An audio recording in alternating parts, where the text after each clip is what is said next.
오늘 우리가 함께 읽은 말씀에는요, 두 가지의 명령이 기록되어 있습니다. 하나는 서로 겸손으로 허리를 동이라 라는 명령입니다. 5절에 보면 다 서로 겸손으로 허리를 동이라 라고 명령했고요. 또 다른 하나는 6절의 말씀에 따라 겸손하라 라는 명령입니다.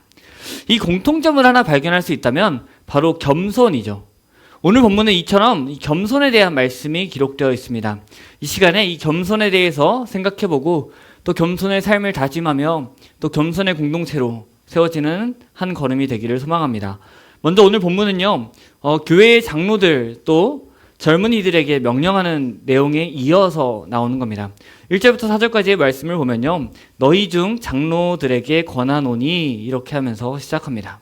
그러면서 하나님의 양무리를 이들에게 맡겼는데 이들을 어떻게 관리할 것인지를 말하고 있습니다. 그리고 이 5절의 앞부분에는 젊은 자들이 어떻게 해야 될지를 말하고 있습니다. 장로들은 이렇게 해야 되고 젊은이들은 그 장로들에게 순종할 것을 말하고 있습니다. 그리고 바로 이어서 우리가 살펴야 할 이야기가 등장합니다. 다 이렇게 말합니다. 그렇죠? 5절에 젊은 자들아 이와 같이 장로들에게 순종하고 다 이렇게 말합니다. 모든 자들입니다. 앞에 장로들에게 말했고 젊은 자들에게 말했고 이제는 다입니다. 이 다, 즉 모든 자들을 말하고 있는데요, 이들은 무엇을 해야 하냐는 것이죠. 그 이야기를 오늘 살피는 겁니다. 베드로전서의 명령들을 살펴볼 때에 우리는요, 두 가지의 부류로 살펴볼 수 있습니다. 이는 비단 베드로전서만 해당하는 것은 아니고요, 많은 명령들을 볼 때에 두 가지 부류에 대해서 명령하는 것을 볼 수 있어요. 먼저는요, 사람에 대한 명령입니다. 우리가 그리스도인이 사람들에 대해서 어떻게 해야 할지를 명령하는 겁니다. 이것도 두 가지로 나눌 수 있는데요, 먼저는 교회 공동체고요, 또 다른 하나는 교회 밖의 사람들에 대한 것입니다. 먼저 교회 공동체에 대한 명령을 살펴볼 때 이 베드로전서에 나타난 교회 공동체에 대한 명령은요, 하나님의 선택을 받은 자로서 하나님의 백성이요 또 하나님의 가족 공동체에 된 이 그리스도인은 교회 공동체를 사랑해야 됩니다. 그것이 교회에게 주는 명령입니다. 1장 22절의 말씀을 보고 또 4장 8절의 말씀을 보면요, 뜨겁게 서로 사랑하라 라는 명령이 반복해서 등장합니다. 뜨겁게 사랑하고 지속적으로 서로 사랑하라는 것이죠. 2장 17절에서도요, 형제를 사랑하라 라고 명령했습니다. 이러한 사랑의 명령은 3장 8절에 아주 잘 나타나는데요, 3장 8절에는 5가지의 명령이 나왔습니다. 3장 8절에 제가 읽어보겠습니다. 마지막으로 말하노니 너희가 다 마음을 같이하여 동정하며 형제를 사랑하며 불쌍히 여기며 겸손하며 이렇게 기록합니다. 마음을 같이하고 동정하고 형제를 사랑하고 불쌍히 여기고 겸손하라 라는 것이죠. 여기서요, 이 마음을 같이하는 것과 겸손한 것은 연결이 되는 단어입니다. 바로 이 겸손은 마음과 관련된 단어이기 때문입니다. 그리고 이 동정과 불쌍히 여기는 것 또한 연결되는 개념이죠. 상대의 슬픔과 고통을 알고 또 함께 아파하는 것이기 때문입니다. 이렇게 첫 번째와 5번째가 연결이 되고 두 번째와 네 번째가 연결된다면 가운데 하나가 남습니다. 그럼 그 한 가지를 강조하는 거예요. 그것이 무엇인가 하니 형제를 사랑하라는 겁니다. 지금 이 메시지를 통해서 형제 사랑을 강조하고 있는 겁니다. 이처럼 베드로전서에서 교회 공동체를 향해서 어떻게 해야 될 것인가를 명령할 때에는 사랑이라고 요약할 수 있습니다. 그리스도인은 마땅히 교회 공동체를 사랑해야 됩니다. 여러분들이 아주 잘하는 것이죠. 서로 사랑하는 건 말입니다. 아닌가요? 여러분 서로 사랑하지 않으십니까? 잘 모르겠다는 그런 눈빛을 하시면 참 곤란합니다. 네. 우리는 서로 사랑하는 공동체가 맞습니다. 저는 믿습니다. 네. 또한 이 베드로전서가 교회 공동체에게 서로 사랑할 것을 명령한 다음에 교회 공동체 밖의 사람들에게는 어떻게 해야 할 것인지를 말하고 있습니다. 여러분, 수신자들은요, 택함받은 자들입니다. 그래서 서로 사랑해야 돼요. 그와 동시에 이 수신자들은 나그네죠. 거류민들입니다. 그래서 세상에 살아가며 이 믿지 않는 사람들, 교회 밖의 사람들을 저절로 마주하게 됩니다. 여러분이 마주하는 사람들 중에 대다수는 믿지 않는 자들일 것입니다. 그들을 향해서 어떻게 반응해야 하는가 하니 행실을 선하게 가지라고 말합니다. 2장 12절에서 이렇게 기록했죠. 너희가 이방인 중에서 행실을 선하게 가져 너희를 악행한다고 비방하는 자들로 하여금 너희 선한 일을 보고 오시는 날에 하나님께 영광을 돌리게 하려 함이라. 아멘. 이 하나님의 구원의 그 아름다운 덕을 선포하게 하기 위하여 하나님의 백성된 우리는요, 오늘 아침의 말씀대로 땅의 소금과 세상의 빛으로서 선한 행실을 취해야 합니다. 세상의 사람들에게 대하여서 말입니다. 그것이 바로 교회 공동체가 나그네로서 또 거류민으로서 세상을 향해 가져야 할 이 베드로를 통해서 명령하는 그 하나님의 메시지입니다. 이렇게 살펴본 베드로전서에 나타난 명령 중에 사람에 대한 것은 교회 공동체를 향해서 사랑해야 되고 세상에 대해서 선한 행실을 갖는 것이었습니다. 놀라운 사실은요, 이 명령이 사람들에 대해서만, 너희가 사람들에 대해서 이렇게 행해라, 이것만을 말하는 것이 아니라는 것입니다. 바로 하나님을 향해서 어떻게 살아야 할지도 명령하고 있어요. 그리스도인은 하나님의 택함 받은 자요, 하나님의 긍휼을 얻은 자요, 하나님의 백성으로서 마땅히 하나님을 경외해야 됩니다. 하나님을 철저히 신뢰하는 것이죠. 고난을 당할 때에 하나님을 생각함으로 참으면 이것이 은혜, 이것이 아름답다라고 기록했죠. 또한 그리스도인이 이 땅에서 선행을 행할 때도, 선한 행실을 취할 때에도 그것이 주님 때문에 그렇게 행한다라고 명령합니다. 그러므로 우리의 삶은요, 그리스도인의 삶은요, 본질적으로 하나님과 관련된 것입니다. 그래서 하나님을 경외하며 하나님을 철저히 신뢰하는 삶을 살아야 할 것을 베드로가 명령하고 있죠. 이러한 명령들, 권면들, 이것과 하나님의 은혜의 이야기를 맞춰가는 중에 오늘의 본문이 등장하는 겁니다. 그리고 오늘의 본문은 이 교회 공동체에 대해서, 그리스도인이 이 교회 공동체에 대해서 어떻게 행해야 되고 또 하나님에 대해서 어떻게 행해야 될지를 아주 잘 보여주고 있습니다. 공통적인 건데 바로 겸손입니다. 먼저는요, 교회 공동체에 대해서 겸손할 것을 말합니다. 이렇게 권하고 있죠. 다 서로 겸손으로 허리를 동이라, 이렇게 말하고 있습니다. 모든 자들이 해야 될 것은요, 서로를 향해서 겸손으로 허리를 동이는 것입니다. 겸손의 옷을 입는 거예요. 겸손을 옷을 입어서 서로를 향해서 겸손하라라는 말씀입니다. 이 겸손에 대해서 잠시 생각해 보면요, 겸손은 기본적으로 남을 존중하고 또 자기를 내세우지 않는 태도가 있는 것을 가리킵니다. 그래서 이 5절에서는요, 이러한 의미에 무언가 하나를 추가합니다. 바로 자신의 이 마음을 더 낮게 여기는 거예요. 남들의 마음보다 내 마음을 더 낮은 것으로 여기는 거예요. 그래서 겸손은 자신의 필요, 또 욕구, 생각이 아니라 다른 사람의 욕구, 다른 사람의 필요, 다른 사람의 생각을 더 먼저 생각하는 것입니다. 카메라로 저를 찍는 건가요? 아니죠? 네. 핸드폰 들지 마세요. 네. 아, 이렇게 맥이 끊겨요. 중고등부 예배 때는 맥이 한 10번 끊깁니다. 핸드폰은 안 해요. 핸드폰은 안 하는데 맥이 끊겨요. 어쨌든 다시, 여러분, 이 겸손은요, 그래서 내 욕구, 내 마음, 내 생각을 먼저 우선시하는 것이 아니라 이것보다 다른 사람을 먼저 우선시하는 겁니다.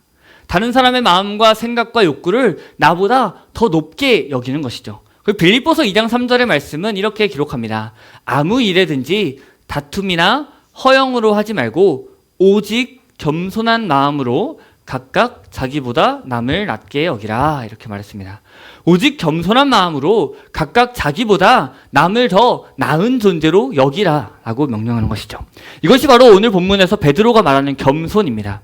자신을 더 낮은 존재로 여기고 서로를 향해서 상대방을 더 나은 자, 그러한 자로 여기는 것이 바로 겸손이라는 것입니다. 여러분, 그 겸손의 모델이 누구인가요? 우리는 겸손해야 되는데 그 겸손의 모델이 있습니다. 바로 예수님이시래요.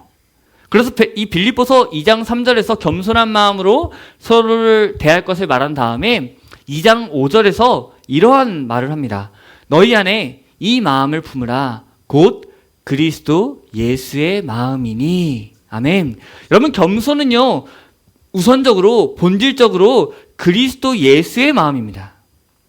자기를 낮추시고 십자가에 달리시기까지 하나님께 순종하셨던 그 예수님의 겸손이 우리를 위한 겸손이고, 우리는 그 예수님을 따라서 서로를 향해서 그러한 겸손을 행해야 한다는 것이죠. 그러므로 우리는요, 이 예수님의 겸손을 따라 서로 대해야 됩니다. 이는 어느 누구도 예외가 없습니다. 베드로는 분명히 말합니다. 다 서로에게 라고 말입니다. 교회의 모든 성도가 어리거나 어른이거나 새로 그리스도인이 되었거나 이미 오래된 그리스도인이거나 상관없이 모두가 서로에게 대해서 겸손으로 허리를 동여해야 됩니다. 이 우리가 겸손해야 될 이유에 대해서 덧붙이고 있죠. 하나님은 교만한 자를 대적하시되 겸손한 자들에게는 은혜를 주시느니라. 아멘. 여러분, 이것은 잠언 3장의 말씀을 인용한 것입니다.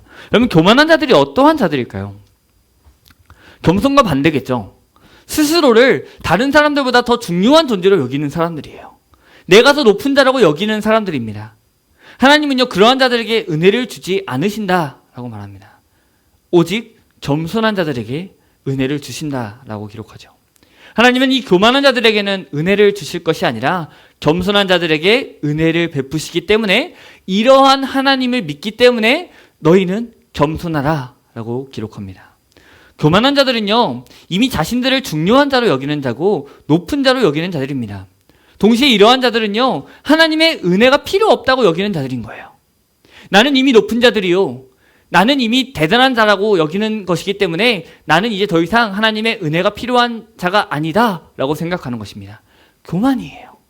그러한 자들에게서 하나님은 얼굴을 돌리십니다. 사랑하는 성도 여러분, 우리 자신을 돌아봅시다. 과연 우리는 하나님의 택함 받은 자요, 또 하나님의 긍휼을 얻은 자요, 하나님의 백성으로서, 그리스도인으로서 교회 공동체의 형제여 자매된 자들을 향해서 겸손으로 옷을 입고 있었는지 말입니다. 내가 속한 이 기관, 내가 속한 공동체 안에서 남을 더 나은 자로 여겼는가? 우리 한번 생각해 봅시다. 그리고 2023년도를 마무리하며 또 2024년도를 향해 가는, 또 오늘을 마치며 내일을 향해 가는 이 시간에 겸손을 다시 생각하고 겸손의 삶을 다시금 다짐하고 또 실천하는, 실패해도 그냥 넘어지는 것이 아니라, 주저앉는 것이 아니라 다시 일어나서 그 겸손의 길을 향해 달려가는 그 은혜가 있길 소망합니다.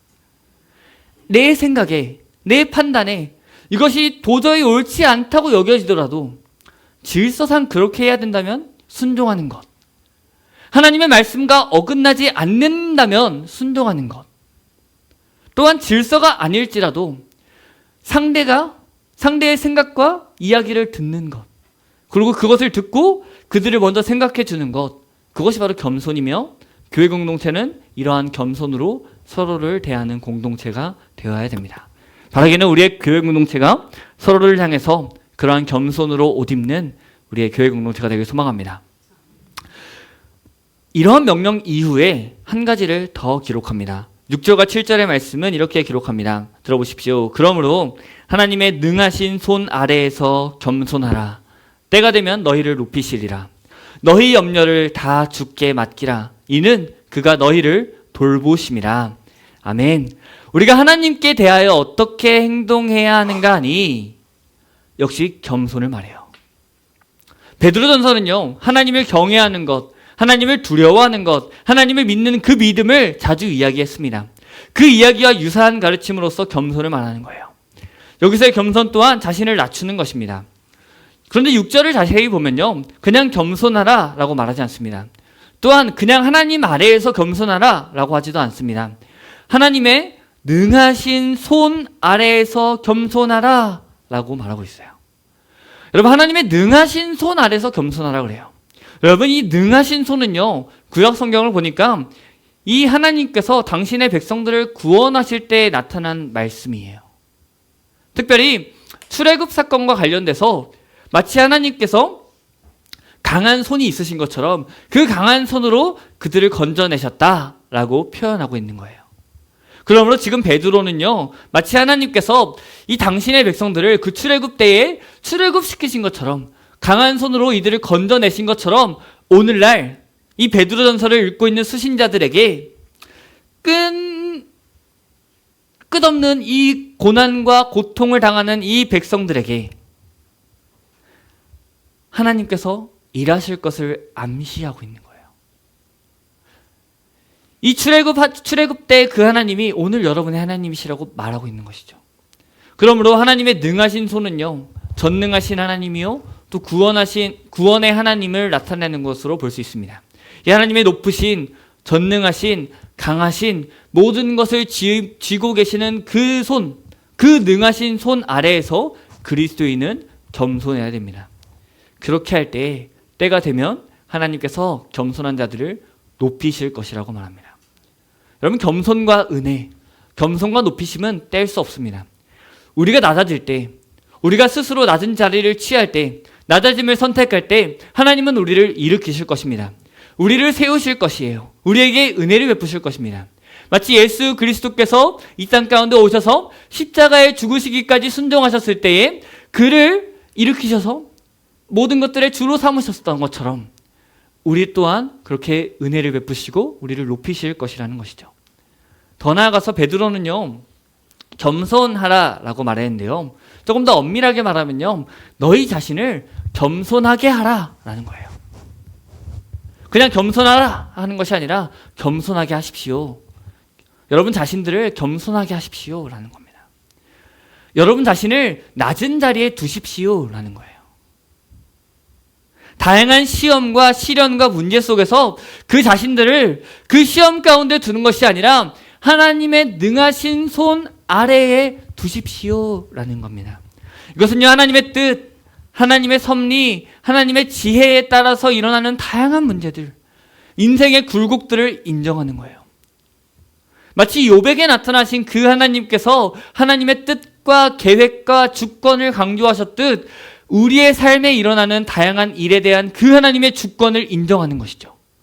베드로전서의 이 편지를 받고 있는 사람들이 당하는 고난, 고통, 다양한 시험들, 이러한 다양한 고통들 가운데서 주저앉는 것이 아니라 그러한 순간 가운데서도 하나님의 주권 아래 자신을 두라는 겁니다. 그것이 바로 자신을 겸손하게 하는 것이죠. 이 자신을 겸손하는 것의 방식에 대해서 7절이 말하고 있습니다. 여러분, 우리가 가진 성경을 보면요, 7절이 또 하나의 명령처럼 읽혀져요. 이렇게 말합니다. 너희 염려를 다 주께 맡기라 그래요. 또 하나의 명령 같죠. 겸손하십시오, 주께 맡기십시오, 이러한 명령 같습니다. 그런데요, 주께 맡기는 것은요, 본질적으로 겸손의 수단이 됩니다. 주께 맡김으로 겸손하라 라는 것이죠. 하나님의 능하신 손 아래에서 겸손해야 되는데 그 방식이 무엇인가 하니 너희에게 있는 모든 염려를 하나님께 맡김으로 해야 한다는 뜻입니다. 여러분 하나님께 우리는요, 이 겸손의 자세, 낮아짐의 자리를 택해야 됩니다. 하나님의 능하신 손 아래에 우리를 두어야 하는 거예요. 그 방식은 우리에게 있는 모든 염려를 하나님께 맡기는 거예요. 우리는 우리를 하나님의 손 아래에 두어야 되는데 그냥 하나님의 손이 거기 계시는군요, 들어가겠습니다 하는 것이 아니라 우리의 모든 염려를 하나님께 맡기는 것, 그것이 바로 하나님의 능하신 손 아래에 우리를 낮추는 것이라는 것이죠. 여러분, 그런데요, 맡긴다라는 말이 좀 착해 보여요. 하나님이 이걸 좀 맡아주실래요? 하는 것 같습니다. 그런데요, 조금 더 거칠게 번역하자면요, 던지는 거예요. 위에 던져놓는 거예요. 위에 얹어놓는 거예요. 하나님이 계시면 그 하나님께 다 맡겨놓는 거예요. 다 얹어놓는 거예요. 우리의 염려, 여기요. 받아가세요. 얹어요. 하나님께 또 얹습니다. 또 얹어요. 또 얹어요. 하나님은 이만큼 쌓일 거예요. 이만한 것들을 하나님이 지고 가시는 겁니다. 우리의 염려를 하나님께 얹는 것, 그것이 바로 겸손입니다. 여러분, 그렇다면 우리는 염려할 수 있는데요, 염려가 뭘까요? 우리가 염려하는 것은 그러면 무엇이 될까요? 우리의 염려는 교만이 됩니다. 하나님께 우리의 염려를 맡기는 것이 겸손입니다. 그렇다면 우리가 염려하는 것은 교만이 되는 것이죠. 우리의 염려를 그냥 우리가 안고 가는 것은 교만이에요. 우리의 염려를 하나님께 맡기는 것은 겸손이고 말입니다. 왜냐하면요, 우리 안에 근심이 가득하고 우리 안에 염려가 가득하면 내 삶에 있는 모든 문제는 내가 해결해야 한다라고 확신하기 때문이에요. 염려는요, 내가 할 수 있다라는 마음의 발현이고요, 나를 돌볼 사람은 없다라는 인식의 표현입니다. 그래서 염려를 내가 지는 것은요, 염려를 나에게 얹어놓는 것은요, 염려를 나에게 더하는 것은요, 교만입니다. 여러분, 우리는요, 이렇게 찬양하죠. 멸시천대 십자가는 내가 지고 가오리다, 이렇게 찬양합니다. 그런데요, 우리는요, 세상 근심 모든 염려 제가 지고 가오리다, 이렇게 하고 있는 거예요. 이건 교만이라는 것이죠. 우리에게 있는 세상 근심 모든 염려는요, 다 하나님께 맡겨야 되는 거예요. 그것이 바로 겸손입니다. 그때 하나님이 우리를 높이시고 우리에게 은혜를 베푸신다는 것이죠. 여러분, 염려를 하나님께 맡기는 것을 너무 죄송해하지 마십시오. 우리가 다 먹은 설거지거리를 남에게 맡기는 것, 남의 설거지거리에 얹어놓는 것은 미안해해야 되겠죠. 고마워해야 됩니다. 그러나 우리의 염려를 하나님께 맡기는 것은 죄송할 게 아니에요. 그게 겸손이에요. 염려를 주께 맡기는 것은 내가 하는 것이 아니라 주님께서 하신다는 믿음의 표현이요, 주님께서 나를 돌보신다는 그 의식이 나타나는 행위이기 때문입니다. 하나님의 주권을 믿고 하나님의 뜻을 믿고 하나님의 능하신 손을 믿는다면 우리는 모든 염려를 하나님께 맡겨야 돼요. 하나님의 어깨 위에 내 염려를 하나 더 얹어야 됩니다. 그것이 겸손이에요. 이어서 이렇게 말합니다. 이는 그가 너희를 돌보심이라. 아멘. 지금 베드로는 이렇게 말하는 셈입니다. 여러분에게 있는 모든 염려를 하나님께 맡김으로 하나님의 능하신 손 아래에서 겸손하십시오. 왜냐하면 하나님께서 여러분을 돌보시기 때문입니다. 할렐루야. 사랑하는 성도 여러분, 여러분의 모든 염려 다 하나님께 맡기심으로 하나님의 능하신 손 아래에서 겸손하십시오. 왜냐하면 하나님이 여러분을 돌보시기 때문입니다. 괴로울 때에, 또 염려가 가득할 때에 도움을 줄 수 없는 것 같은 사람이 내 편이라면 그 사람에게 내 모든 염려를 맡기는 것은 결코 위로가 되지 못합니다. 그러나 그래서 내 염려는 믿을 만한 사람한테 맡겨야겠죠. 그리고 그 믿을 만한 자가, 그리고 내 염려를 해결할 수 있는 사람이 나를 돌보는 자요, 또 내 염려를 맡기로 했다면 그 사실은 우리에게 너무나 위로가 되는 거예요. 우리는 맡기기만 하면 되기 때문입니다. 여러분, 우리에게 위로가 되는 한 가지 사실은 이 하나님의 능하신 손을 가지고 계신 그 하나님이 여러분을 위해서 그 손을 사용하신다는 거예요. 능하신 손을 당신의 백성을 위해서 사용하시는 그 하나님께서 여러분의 하나님이시고 그 하나님이 여러분을 돌보신다는 것입니다. 그러므로 사랑하는 여러분, 여러분에게 있는 다양한 염려들 다 하나님께 맡기십시오. 그럼에도 불구하고 우리에겐 아직도 염려가 있습니다. 아직도 하나님께 다 맡길 수 없는 염려가 있어요. 내 염려를 과연 하나님이 맡으실 수 있겠는가? 과연 내 염려에 하나님께서 관심을 가지시겠는가? 하나님이 나를 돌보시겠는가 하는 걱정이 있다면 이 한 가지 사실을 한번 생각해 보십시오. 베드로전서에 나타난 하나님의 모습입니다. 그럼 베드로전서에 나타나는 하나님의 모습은요, 아버지예요. 1장의 말씀을 한번 보시겠습니까? 1장 2절의 말씀을 보면요, 이 그리스도인이 택함 받은 자들이라 그럴 때 하나님의 택하심을 받음이라고 말하지 않아요. 이렇게 말합니다. 곧 하나님 아버지의 미리 아심을 따라 택함을 받았다 그럽니다. 굳이 아버지라는 말씀을 덧붙였어요. 여러분, 3절의 말씀에서도요, 우리 주 예수 그리스도의 아버지 하나님이라고 그랬습니다. 그냥 하나님을 찬송하라라고 해도 되는데 우리 주 예수 그리스도의 아버지 하나님이라고 말했습니다. 여러분, 17절에서도 보니까요, 외모로 보시지 않고 각 사람의 행위대로 심판하시는 이를 너희가 아버지라고 부른다 그랬습니다. 여러분, 하나님은 우리의 아버지시고요, 그리스도인은 하나님을 아버지로 모시는 분입니다. 그리스도인은 하나님에 의해서 다시 난 자들이에요. 거듭났다 그러죠. 거듭났다는 내용들이 너무나 많습니다. 거듭난 자들이고요, 갓난 아기고요, 순종의 자녀들입니다. 그리고 하나님은 아버지로서요, 마땅히 당신의 자녀들에게 관심을 가지세요.